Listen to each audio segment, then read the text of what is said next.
We are live. Hi, Kira. Hi, Geoff. How are you? I'm doing pretty well. Pretty well. Episode 53. Wow. How are I you? know.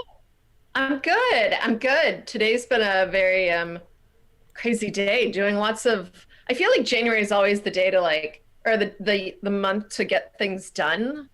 And I've made January my month to do all my doctor's appointments and like get healthy and all that stuff. So today was a lot of running around, but other than that, things are well. It's like the month starting the year, getting everything, all those New Year's resolutions that we all have and try to accomplish. That some of us get them done and some don't. Yes, it's a January. Definitely relate to that. Um, Things are good on my end. Just I think it's good that we um, do a different type of topic today than we've been doing. I And love that you suggested it because I think as our viewers and listeners would know that, we we stay very on topic in terms of there's been so much turmoil and so much going on in the news. It's hard to not do um, you know, a, a a whole show on, the election or COVID or pick something, the riots. I mean, it's been everything. But now we can actually get back to some of the things we love to explore. And, mhm. that's the AI plus humanity. And today it's more on the humanity side. So I'm actually looking forward to it today. Yeah, and we're actually now today we've been going live on Twitter and YouTube. Today we are now live also on Facebook. Hey. We're looking to expand that to we have a Jeff and Kira live page, which is currently under construction.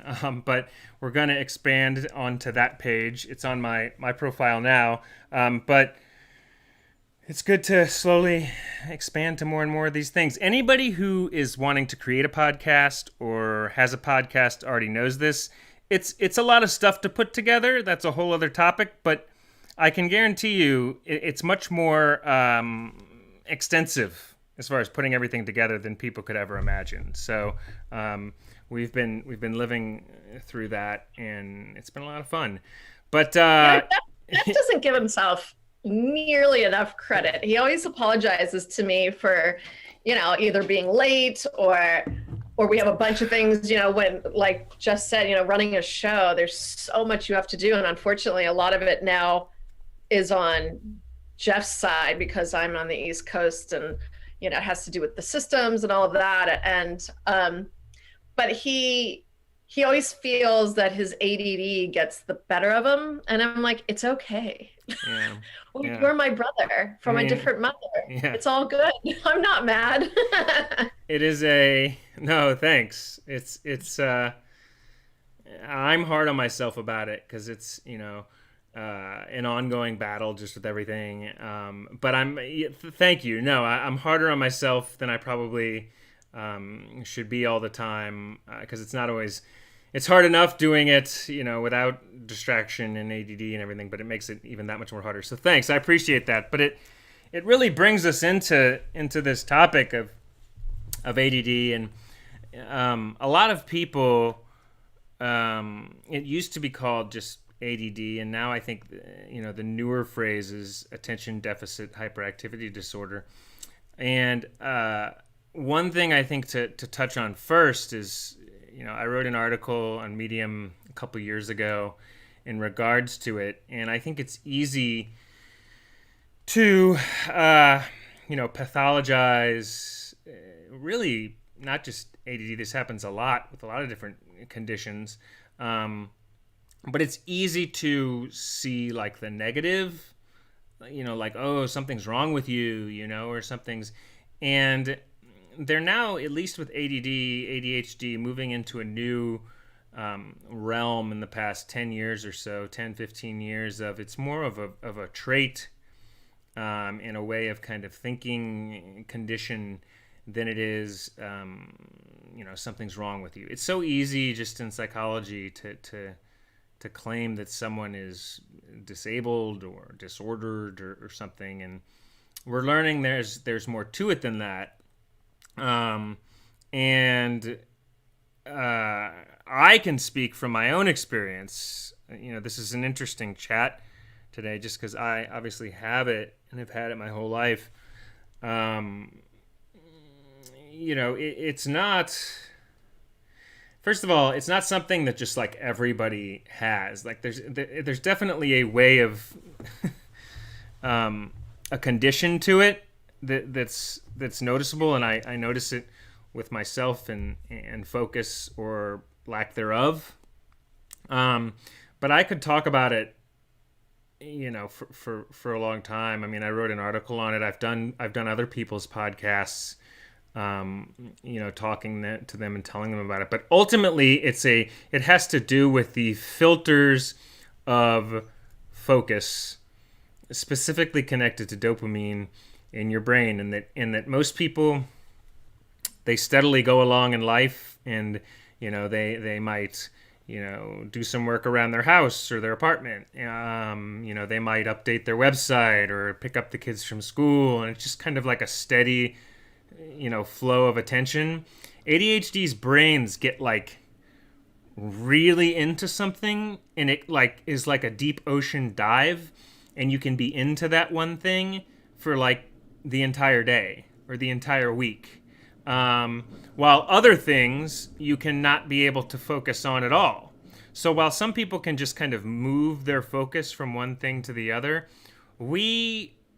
our focus gets superhuman focus into something or not at all. And also the topics of focus can be very random.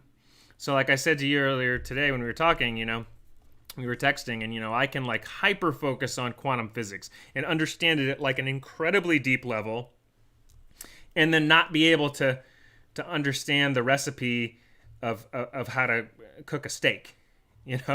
Like it literally, when it's not wanting to focus, I can have a conversation with someone and I can't understand anything about what they're saying. Like it's just, they're just talking. I think we've learned over time where if we can't understand, to like pretend that we understand, or like that we're hearing them. So when you're hearing someone, because I have a lot of experience with people that are ADHD. I grew up with the vast majority of my family has ADHD, and for some reason I continually date men who have ADHD, even though it's not the best for me personally. But when someone's talking to you, and let's say you are hyper focused on quantum physics as an example, and your brain is already there, and someone's trying to talk to you about the news or something, are you not hearing the words, or you're hearing it and it's just coming out jumbled? No. To where your brain's not focused on that at all. Right. It's not that your brain is focused on something else. You're just not. Your brain is just not focusing on that. So you're just kind of in your own world. I mean, but do you hear you hear the person talking. You yes. just could yes. could you say back to them what they just said? Yes, you actually can. Okay. And I'll do that. We use that trick. So if you say back to them, they know that you got it, but you don't always got it. But you can kind of pretend to get it. It's like, it's passive listening versus active listening. That's right. Okay. And so it's passive listening. And so that's right. And so sometimes if I know it's something really important while they're talking, if there's like something I know I need to hear, I'll say like a sentence or a phrase or something they said out loud in my brain, like to try to take it in, like to understand what that was, because that's an important bit. And with some work, I can like usually get that. You know what I'm saying? But yeah, that's interesting. You do that when we talk, and that's the first time I have realized that you'll repeat it. Yeah. And I didn't realize that was a tactic to make sure that the brain's like, hey, like register. Yeah, registering. It's interesting. It's like a processing thing, and It's really hit and miss though, because sometimes we can be having a conversation and we'll like hear the person on like a very like deep level, like, and be really deeply focused in understanding. Like I'll talk to some people sometimes and they'll like know that like I'll really get what they're saying on a deep level. But we don't have control always over when it's going to focus in and like when it's not kind of in focus mode. And then there's people that like there's varying degrees, obviously. Mm-hmm. Some people are more hyperactive, and then there's more, and then there's people that are on like a spectrum in terms of like they have a little bit of ADD, but it's not so debilitating to the point where they have to take medication in order to keep more of an even keel. Yeah. Right? Yeah. And that brings up a whole interesting, part of this, and that, I didn't know in high school or in college that I didn't get diagnosed till after college. It was like 2005 or something when I got diagnosed. I mean, I was 20, I don't know, I was 23 or something when I got diagnosed, and I went on Adderall for it 10 years after that. I think I was like 33 or something, 34 when I went on Adderall. And, there's a whole conversation about the medication. I also want to talk about the hunter farmer that Tom Hartman talks about, which I think is really important. But in regards to Adderall or Ritalin or those drugs, one way, and you don't ever want to test this, but I know that it's definitely plays in. Like there's an easy, like don't ever do any medications enough unless they're prescribed. But I know that a good way to tell if you have ADD is if you've taken Adderall. If you have ADD, it stimulates you and actually makes you feel like low key. So a lot of people will take Adderall and it's like cocaine to like ramp them up. They're like they could study all night long for an exam, or they could. When I started taking Adderall, I was like, wow, like this is the world. Like I can hear people again, or I can focus on things. And the reason it does that is because it's stimulating you, so the brain is able to then focus in on like what you want to read. It's bringing the more mundane, because we're naturally looking for stimulation. So the stuff that was more mundane, it's bringing them up to a level of like what would be level of interest, like taking the car to the shop or reading a boring article or stuff that's harder to focus on. It stimulates the brain and allows you to then be able to focus on that stuff. So it kind of pulls that up. The hyperactive.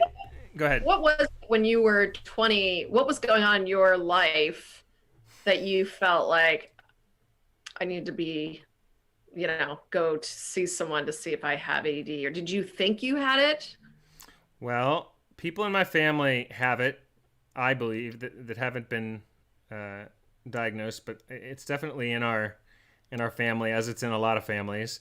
I had friends telling me they think I should get checked. I have a friend in Chicago who was mentioning it was actually in Chicago when I got diagnosed. I just went to I guess I was staying at my friend's apartment in Chicago, and I was like one day, all right, well I'm just gonna find an ADD coach specialist. And I found one, and I went down by the lake there. What's that lake in Chicago? Is it Michigan? Yeah, Michigan. The main lake. Yeah. It was like his in a high-rise tower down by the lake. There was like an ADHD coach that I found, and I went and he diagnosed me. What's so interesting about that is what someone with ADHD would do. Would be that impulsive to be, I'm here. Yeah. I don't live here, but I'll just find something right now. And that goes to that hunter farmer mentality. Like I'm very much a farmer, Yeah. And that's what's interesting is that you just by you doing that, like, oh, I'll just impulse, I'll just find someone right now, Mm-hmm. um, is like an actual kind of a great view of what like of someone with an ADHD behavior would do, It's so like, that's interesting. yeah, it's like the now or the not now. It's like Right. let's do it now. Like the now, like we just right now. And my mom's parents were that way. Like they would drive my dad nuts because they want to do it right now. My dad was Right. like, it would like throw us into a stir. So I know where this is probably coming from. It's on my mom's side of the family, and it, yeah, and Tom Hartman talks about this. It brings us into that. He's a very well known um, psychologist, I believe. Yeah, he's a psychologist, and he went on YouTube. I'll put the link in the description, and he talked about what he has. He wrote a book called The Edison Gene about the how it's an entrepreneur's trait, and he talked about, and I wrote about it in my article on Medium, which I'll also put in the description. But he talked about his hunter farmer theory, which is, he believes that this goes back, thousands of years. And while we have a label on ADHD, as in psychology, it's actually more of a trait, a condition. I heard one psychologist once say it's like having a Ferrari engine for a brain with bicycle brakes.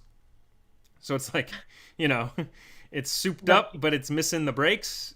And so it's a matter of, which I thought was a clever way to put it. But ultimately, his hunter and farmer is that the people with ADHD were thousands of years ago have that more hunter-esque brain that naturally, like, if you're a hunter running through the woods, you're naturally very more prone to needing stimulation. And he broke it down into three categories, and that he said, the hunters are, there's three different traits. There's the distractibility side of ADHD, there's the impulsivity, and the need for high levels of arousal.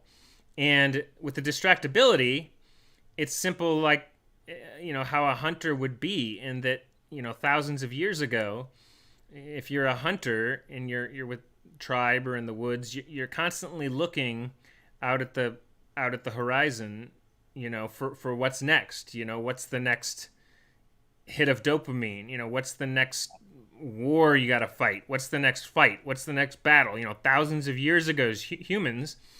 And so that's the distractibility. If you're a kid in the classroom, you're watching the bug on the wall, or you're watching outside the door, or you're like the hunter back in the day. You're looking for that next, danger, what's coming next. So that's like the distractibility. Then there's impulsivity, which is if you're running through the woods as a hunter and you're chasing a rabbit and a bobcat or a lion, you got to be able to shift gears really quick and be able to, kill the lion while you're chasing the rabbit. So there's an impulsive hunter's, instinct there, and that's built into ADHD. We're really impulsive. Like, let's do it right now.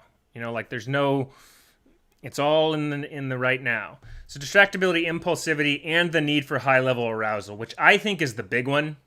The need for high levels of arousal. Like it's why you see people in these jobs like entrepreneurs or people who love social media, or cops, or anything in any type of entertainment, or skydiving, pilots, anything where there's change and constant activity and movement. That's where you're going to see the news people, reporters, journalists. That is a big one for ADHD. That's where you're going to see them. While the farmers often, so it's like those three traits. ADHD people tend to be more the hunters. The farmers are more of the people who he describes it as, who used to be able to stay back at the porch and watch the wheat grow, or pick bugs off plants, or so there was a different activity literally wired into the brain, and each type served, obviously a very important purpose. Um, and so people say, well, how do you fix that? Well, we live in that society today, and that, you've got people who are journalists or, any job, EMTs, cops, anything like that is high levels of arousal. Entertainment, actors, actresses. And then you've got people who are accountants and doing the desk job or doing more mundane, just, what would be other ones like that? Accountants, Lawyer, anything that lawyers. involves like sitting down and methodical work. Yeah, yeah. You know? And I think that, and it's obviously not cut and dry. There's obviously a lot of overlap, but what it ultimately comes down to is that, and I think that um, it can be so extreme for ADHD people, though, that it makes the more mundane stuff really hard Yeah. to handle. And that's really why you go to therapy or you go to an ADHD coach or you have medication, because let's say hypothetically, guess what I'm doing when I'm on Twitter or I'm on Facebook, and my audience have seen it this past year. Like, I'm doing news. I'm like a heat-seeking missile for what's next. Like, that's just me running through the woods. Like, Right. and I see other people. I can always tell the other people that have this, and I literally pointed out, and they're like, right, yeah, you do. The other guy who I post a lot, who I know has it, is Yashar, who everybody knows all around, has ADHD. He talks about it. We're running through the woods looking for the next. It's just part of it. Like, it's literally, part of that. It's that warrior instinct, and I think that the problem is you get so into that because your brain's wired that way that you can't step back and do stuff that needs to get done, like keeping my apartment up, or my car, or doing getting our YouTube and our channel done, our videos, and just anything like that can be really hard to, like, slow it down. It's like, if farmers in the woods, well, you need to come back and let's hang out on the porch and chat and take care of that. It's the same shift. It's just in modern society, what used to be that way is now changed. So if you can have a coach and learn to balance the two, you can be really, really successful. But it can be a challenge, and a lot of people have it and they don't know that they have it.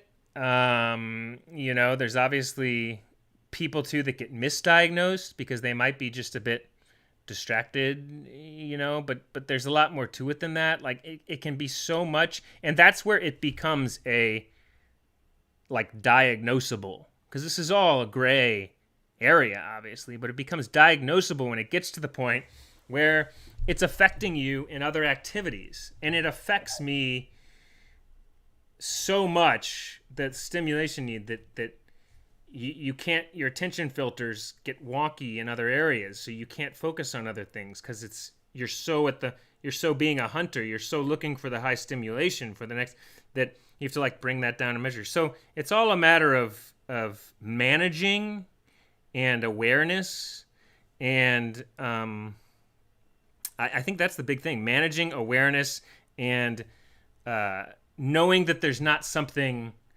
wrong with you because you can't focus. I mean, that's the big thing I would emphasize to anybody who's been diagnosed or has it. Like, you're not broken. It's just, you're human. Everybody's having it or not having it. Nothing's wrong with anybody on either side. Like, everybody just has their things, and in all realms, really. Any disorder, like, you're not broken. Like, that's the big thing I would say to people.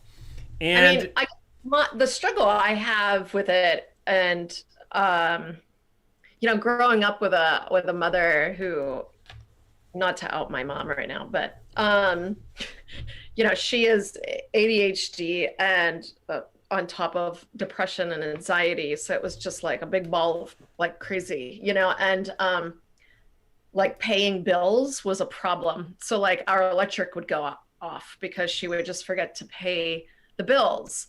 And it's not that we didn't have the money to pay for it. She just, or her credit was terrible for years and years and years because she would just forget to pay her credit card bills. Do you know what I mean? And that's a massive struggle I know that people with ADHD have, is just doing simple things like paying bills, and you have to set up auto pay at that point because you just can't sit down and focus on it. My mom will tell me, she's on medication, but I forgot what she's on. She's not on Adderall. I don't think it worked very well for her, but like when her medication is off and they have to switch the dosage, she'll know because she can't sit there and read a book.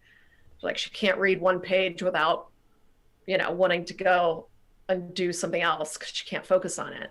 The part that I have a problem with is I have all the empathy in the world and because I see it, I can see what they're going through and how challenging it is.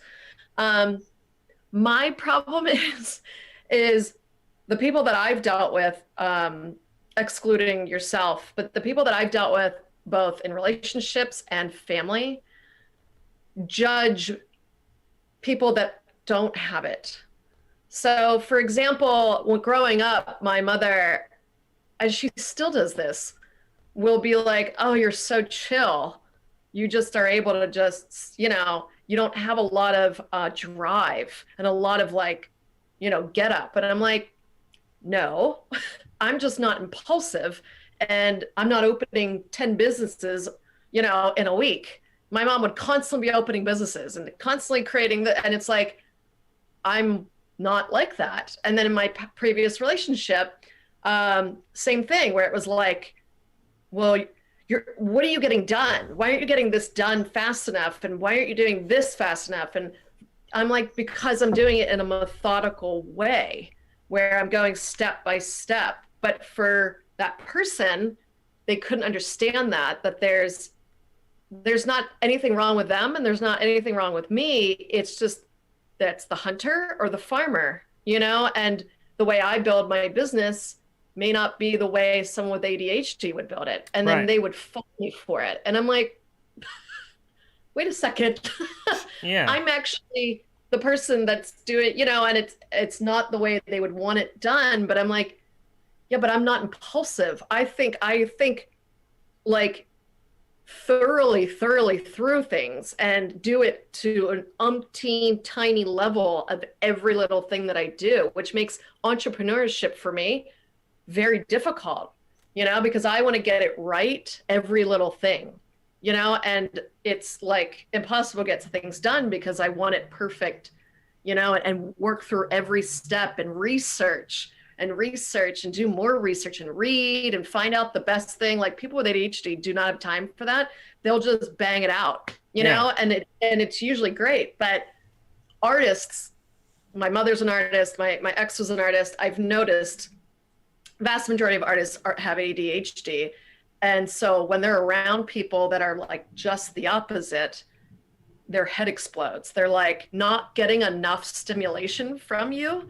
And you're like, that's not my job. My job is not to create something. Like that's for you, like I'm me. I'm not here to be your stimuli, and because you're bored, that's not really my problem, That's the struggle I have, is that the people that I've dealt with in my life that have ADHD find the people like myself who do not have it to be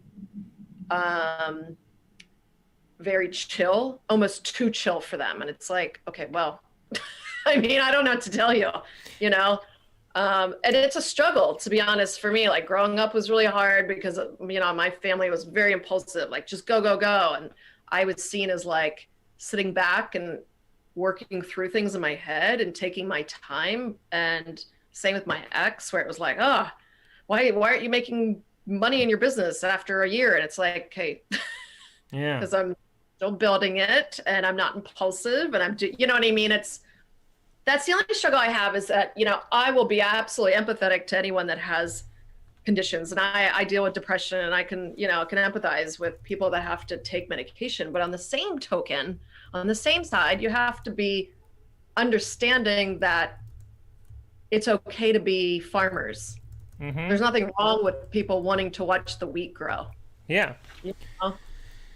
Yeah, and I think that's the battle with a lot of them, with a lot of people who have it, and a lot of people have it and don't know they have it. I growing up, yeah, always needed that. And my dad would always say to, you know, my mom's side of the family, don't get impulsive, don't get, it would drive him out of his mind, Yeah. kind of like how you felt, because he would be like, oh, they call and I gotta go right now, he'd be Yeah. like, I have to go do this right now, and they would like drive It's him like a roller coaster. It's like, him oh, and I'm crazy. like, Yeah. calm down, meditate, breathe. Yes. Yes. You know, And so it's meditation and medication. right. Both are very helpful. And yeah, I totally know what you're saying, and it's a matter of being able to balance that. And what's happening is, what something like Adderall does is, if a hunter naturally is looking towards the horizon, or looking for the next fight, or they're in that state of needing that, what the medication does is it kind of stimulates that, you know, Right. where it settles. It's like, hunter, things are okay. We don't Right. need to be running through the woods now. Like, we can watch a movie. But you Right. but you can't tell your brain that, because your brain's going to be your brain. So the Right. medication tells your brain that, and the brain's like, oh, okay. There's no bears. There's no lions, tigers, bears. Like, Right. I can watch a movie. And that's what Adderall does. So if you naturally, and what's happening is, you're not getting as much dopamine the farmer's side necessarily would. So when the medication gives you that, it brings you up to the level of the dopamine where you can then focus, because you're seeking attention. You don't have as much of that dopamine, and the Adderall or other medications brings that out, and you're then able to focus on the stuff that you weren't. And it's like, oh, like the world is here now. And that's a real way to know, honestly. And Tom Hartman's done, I mean, Google Tom Hartman. He's done presentations and such on this. If you don't have ADHD, it's just the dopamine, your dopamine levels here, it's just going to throw it up into cocaine level of amped up, work all night, go crazy. But if your dopamine is naturally low, which tends to be with ADHD people, it's going to bring it up to where it is with farmers, where they're then able to focus on the other stuff. And that's why it can be tremendously helpful to people who really have it. The problem is, it's so misdiagnosed, and so that people are getting Adderall and other drugs when they don't need them, and that's a big problem. Right. So I've never felt like amped up on Adderall, like people who take it studying or something. Like, I take it and I feel like I've just meditated I feel like Zen. Like, I can finally. Bonkers. I remember you telling me that you took it before you would go to sleep, but I'm like, Yeah. how is that possible? There have been nights where I took the Adderall, where I took one of them really late and drank like a large coffee and just went to bed, because I was like, oh, I just feel great. like, and I just went in and just passed out.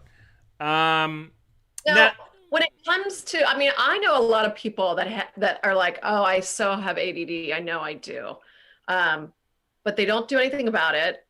They don't go on medication because they don't want, and this goes from an artist perspective. A lot of artists do not want to take medication because they're afraid it will numb their creative side, and that it'll bring down the impulsive, creative, right brain type of thing, where they then aren't who they are. So a lot of people, especially people that are artists, don't like taking medication because they feel that they're doped up, and too calm to then create, which I guess, every drug has side effects to them. Like for you, do you feel that the positives outweigh the side effects when it comes to, the Adderall that you take? I feel like it's the best way to put this.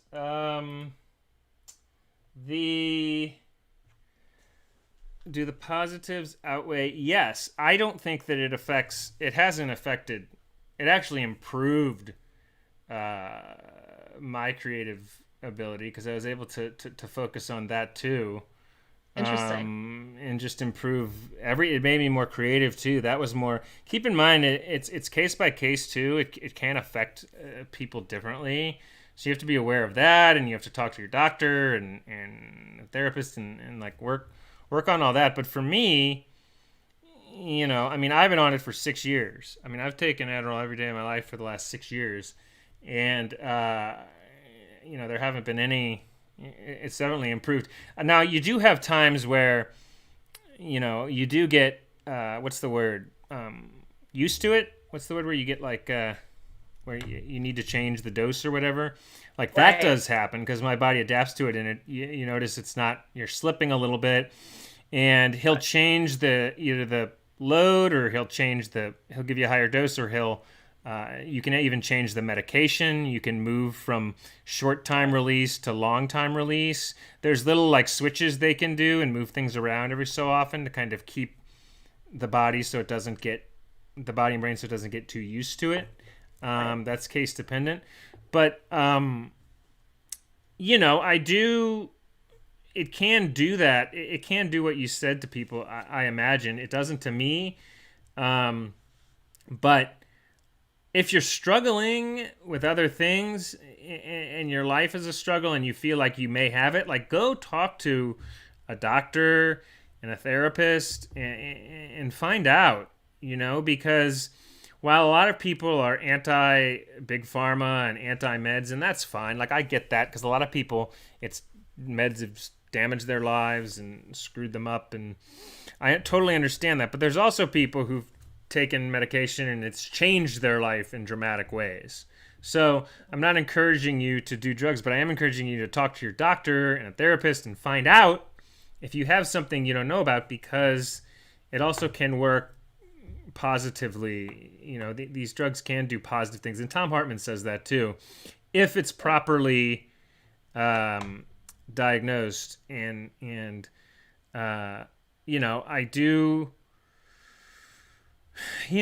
What else were you asking? As far as what's happening like with your mom and stuff, that's just definitely like the medication helps with that.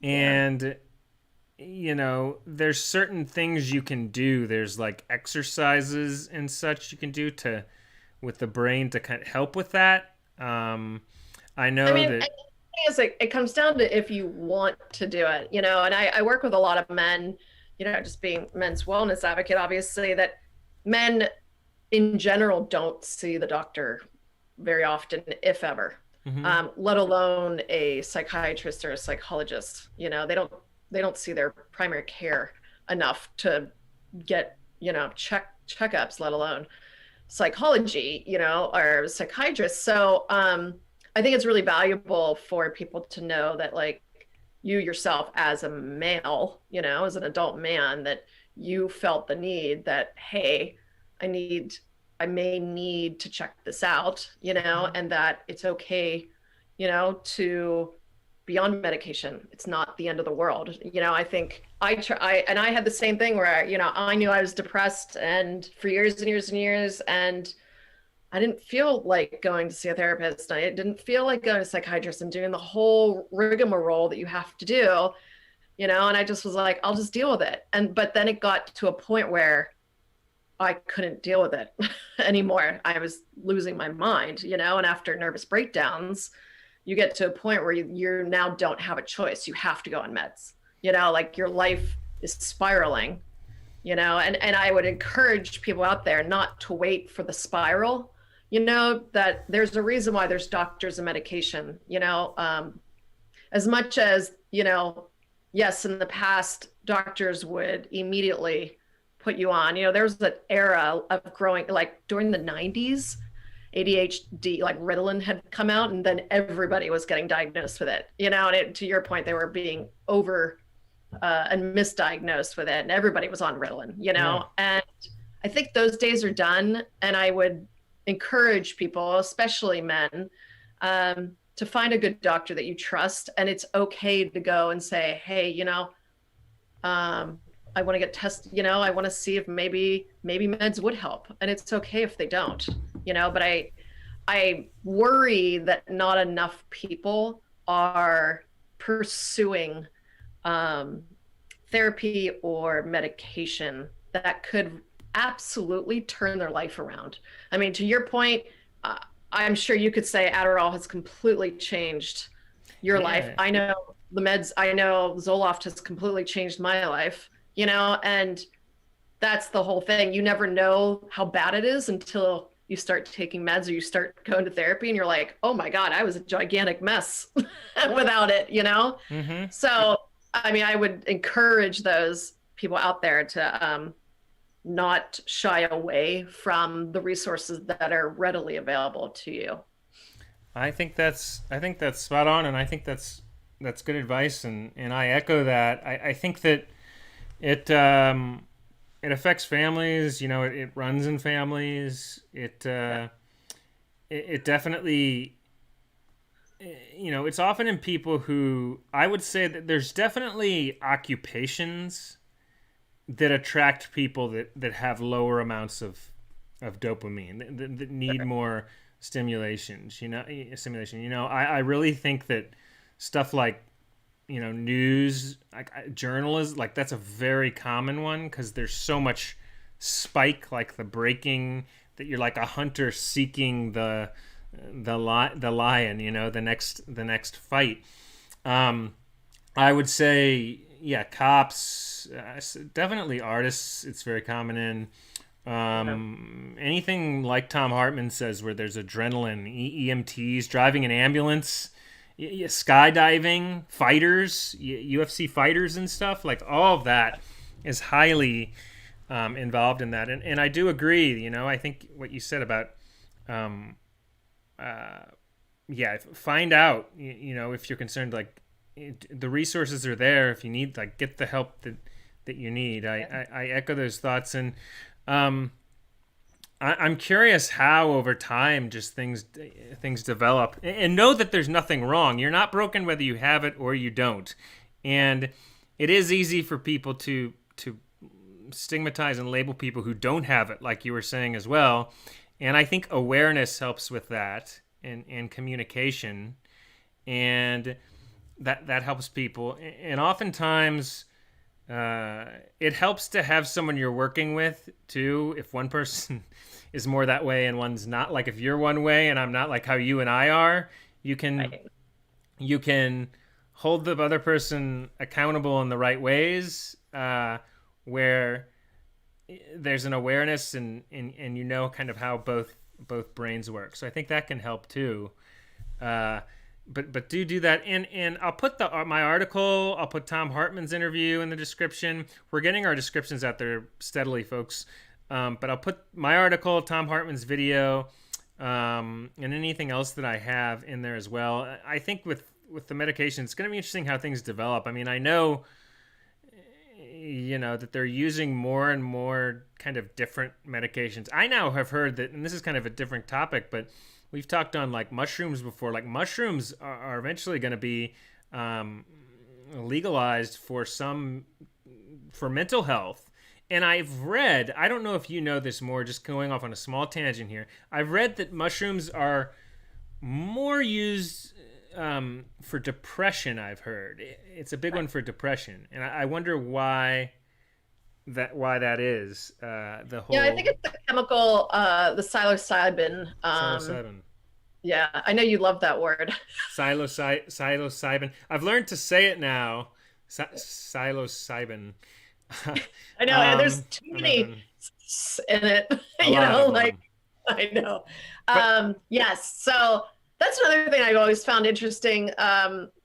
Studies show that a lot of people with ADHD self-medicate, whether a lot of meth addicts, a lot of or ADHD, a lot need they instead of going to see a doctor about it, they'll just self medicate with drugs. Yeah. But to your point, psilocybin is generally for depression, and same with MDMA. There's a lot of doctors who are using that for severe depression, whereas that was always a recreational drug. But now psychiatrists are prescribing and seeing, microdosing. So you're not like walking around high. You just have a balance. It finds the balance between the serotonin receptors, in your brain. So it's all very interesting. I think we're going to see more and more of a look into natural medication, because so many people shy away from big pharma, that I think there's a reason why psilocybin's coming out, and just People are testing. using weed. Yep. For different things. Somebody Exactly. somebody just asked in the chat, would mushrooms be the cure to all these It might be. Would mushrooms be the cure to all the Mandela effects that I do? You might need some mushrooms to cure the Mandela effect. Yeah, that might help. That's pretty funny. Yeah, I think they might be. We also had some other questions in here. Some other people have been. Anne says Anne checked out, but she had some. She's gonna watch later. She says, I agree with what you're saying. My perspective has been that what they are calling a disorder is actually just a different way of thinking and largely responsible for innovation. Yeah, I mean, I think it contributes. All brains contribute to innovation. They just contribute differently. Whether you have it or don't have it, doesn't mean you do or don't. I think that it's just how people are wired. But it definitely can, in its own way, contribute to innovation, in certain ways, so all brains contribute in different ways is what I would say. Can ADHD meds fix working memory issues and indecisiveness? That's a doctor question. That's not something I cure it. I don't think, it's not. Indecisiveness is more, that's not so much a chemical imbalance as it is, and neither is memory issues. So no to that. I'm not a doctor, but I know that's ADHD is not really for that. Those types of things, memory issues and indecisiveness, can be from a whole slew of things. So that would be something that you'd want to explore a little bit more in terms of other symptoms you may be having that could connect it to various things. I know that ginkgo is really good for memory loss. Always look at the natural herbs, because they grow out of the ground, so who doesn't like nature's, best kind of stuff. So, but I would explore, if I were you, just a little bit more of the symptoms that you're having, and then possibly, talk to your doctor about it. Yeah. Any others? Let's keep going here. My son was labeled a problem child because he couldn't sit still. He only took it for 1 year, but Concerta at a low dose, I believe 18 milligrams really helped him.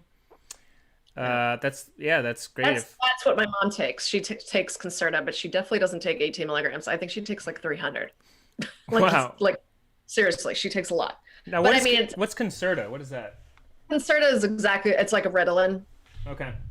It's like saying, I take Zoloft for antidepressant. That may be terrible for someone else. You know what I mean? My mother couldn't take Adderall, so she takes Concerta, but she takes a lot. I know that, but she also, you need it, and that's okay. But to Anne's point, actually, my brother was labeled a problem child. He's 9 years older than me, but growing up, he grew up in the 70s, 80s, and there was no such thing as ADHD meds, or really diagnosing people with ADHD.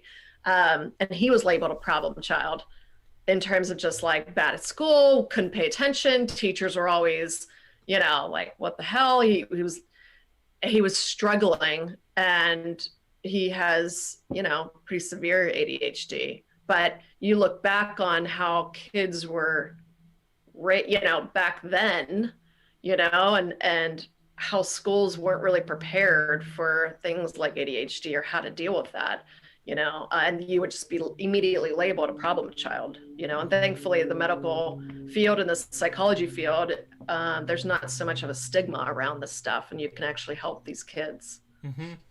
And it's interesting what you're saying about your brother too. And I forgot to mention it's often executive function stuff that's the struggle.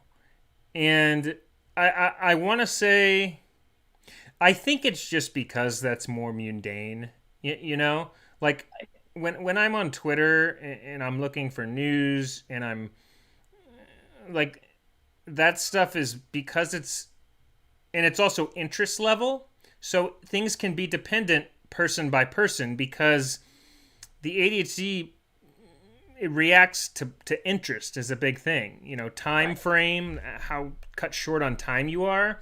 I'll like wait all day to do something important, and then the last 20 minutes before I need to leave because there's a time crunch, that causes the brain to wake up. There's exercises you learn, like time is a factor, and interest level I know is a factor. An ADHD coach told me once that like you use to manage it. It's like interest, it's being in a crunch, setting timers for yourself where there's something mandatory to go do. But I know that those things are big parts of it, and it's managing that. Oftentimes with ADHD, it's managing that executive function level stuff. So I think that's right on with what you're saying about your brother. Hi, I stumbled in this conversation. Okay, we already did that. Let's go down a little bit.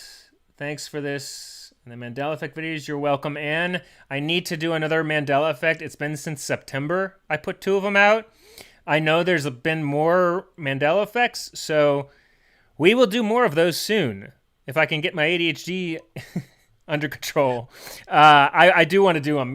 My interest level of wanting to do those again is going up. So I hope in the next couple of weeks, you YouTube audience, that I can do some of those for you. If you haven't seen them, they're on my Jeffrey Pilkington channel. People out there, you can see them. Okay, so what else? His dad took him off it without telling me because he has heart issues, and I agree that's a problem, but he was immediately shifted into learning disabled at high school. So I guess that's the same person. Because of heart issues. Yeah, it's tough to balance it for sure with when there's other conditions and stuff. So, but that's stuff to talk to your doctor about for sure. When I took it, I found focus better, but I found people more irritating. Not good when you're a secretary. Well, the reason that could be is it's person by person. And remember, it's putting the dopamine levels up, which is, say I'm naturally more interested in social media and the news and I'm taking Adderall. Well, it is bringing up the levels of doing mundane, but it's also making me more interested in the stuff I'm already interested in. So it's really amping up, which can become a problem, because you can get so stigmatized by something you're into that then you can't shift into the other thing, which is something I've been going through right now. Like if I'm really interested in the news, shifting out of that and going and working on, uploading YouTube videos is a challenge. So in the secretary case, if they bothered you, if people bothered you a little bit before, it could easily amplify that. So you have to remember that it is amplifying a lot of things, but it's something to talk to your doctor about. But there's theories behind why that could be happening, is what I would say. It leaves the quick system quickly, so you use it as needed. Yeah, the short term there's also a long release one you can get. I found people. Okay, we already did that. When I took focus, okay, let's go down. Shrooms will help with the Mandela effects. Yeah. Yeah, the Mandela effects. I've probably got about 40 Mandela effect videos up there. So if you want to watch them, I don't know how much shrooms would help, but people can try it out if they get them get them on your own. I mean, I do think that they'll be eventually, you know, used for mental health, mushrooms and such, psilocybin. Be interesting to see where that goes, but I think I think that pretty much winds up everything about it. What else, Kira? Do you have I think about it? that's I think we did a good fair amount on ADHD. I would say be very patient with one another, especially those who have it and those who don't. Um, and sorry if you hear my kitten, she gets very she likes to be in the spotlight every Thursday. For Where some reason. So it's constantly where is she? cat. She's hanging out there, or Yeah, what? she's here, I'll show you. Here she is. What's her name again, Kira? This is Storm. Storm. Yep. She's very fussy right now. So can you see? Yeah, If she's yeah, just we can see, yeah, I can see. So Storm is Kira's cat, and if you're watching on video, we're introducing Storm. Um, and then you right. have two. I would yes, I have another one. I've got her and I've got Ivy. They're blood sisters. And then I have two dogs, Coco and Hunter.